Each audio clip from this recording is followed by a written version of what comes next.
Here's a quick look at my On1 Whippet.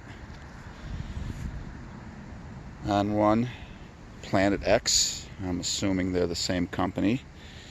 At least that's where I got the bike from, was Planet X. I have made a few changes from stock. I put a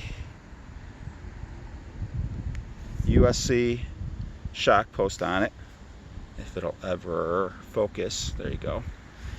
And that helps because the carbon frame is actually pretty stiff with the bigger diameter seat post. When I bought the bike, I went for the RockShox SID option. I took the riser bars off and I just put I think it's a reverse component carbon handlebar. And I did change the rear cassette. It came with like a SRAM SX, which is their cheapest one. Shifted fine, it shifted perfect. It was just very heavy, so I put on a Sunrace 1150, and it's like half the weight.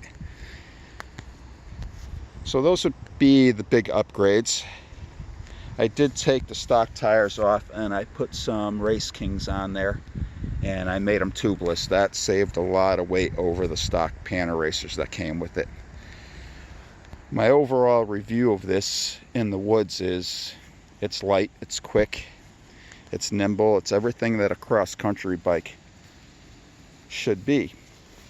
So it's if it's something that you're interested in getting and you're looking for like a performance hardtail at a very affordable price, I would totally look into one of these. Now when you do buy it and get it shipped to the US, you are going to have some extra fees involved, just because of shipping over the, overseas.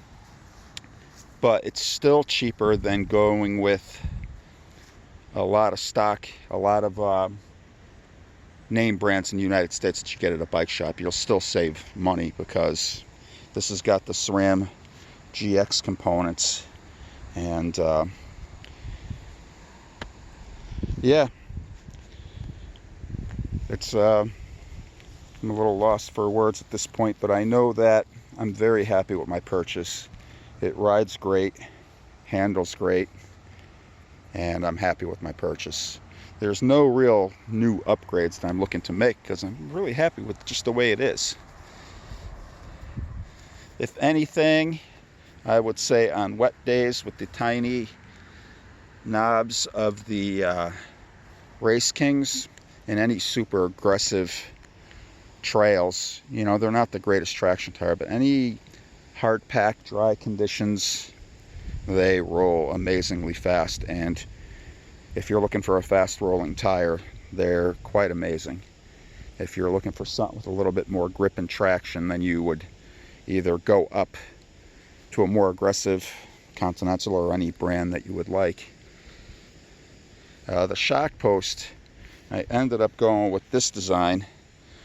It looks like a dropper post. It just I prefer the look over the telescopic or the parallelogram models, and those tend to be bigger, heavier, and I just wanted something that kind of took the edge off. And this model here, it's actually quite plush. It's only 2 inches of travel, but it is quite amazing how much I could sit down over rocky stuff with it. So I'm very impressed with it. Well, there's my quick review of my On1 Whippet. You don't see a lot of these in the United States. You barely see any On1s. But I've been surprised that when I have it in the woods that on occasion somebody will come up and mention On1 because they remember the old inbred bikes, which I've owned quite a few.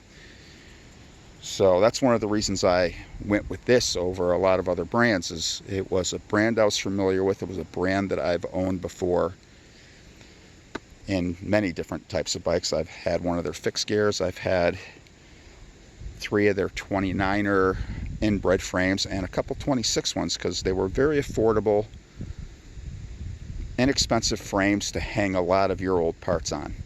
So It's a brand that I felt safe with going with, and I still do.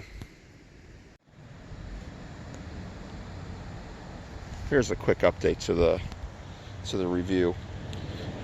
The shock post, when I got it, I bought it with my weight recommendations, but when I got it I felt it was too soft, so I ended up going with the heavy spring combo. So I ended up buying a heavy spring combo, and it was quite sticky at first, but the more rides I got on it, the smoother it got.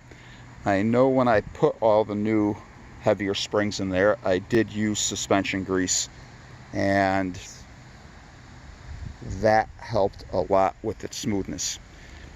Another upgrade that I failed to mention is I ended up changing the wheels. These are Velocity Blunt SS's, and I went with some Hope hubs front and rear. So yeah, that was a big upgrade. The wheels that came on it, they weren't bad. They were actually really nice. They were just a 30mm wide rim, and they were definitely made for a much wider tire than what most cross-countryers use. And I still have those wheels, and if I ever have an issue with these, they'll go back on. But yeah, I really wanted to lighten this thing up, so the wheels were a big upgrade. That would be the update to my review. And sorry for all the ands. I'm not a great talker. Thank you.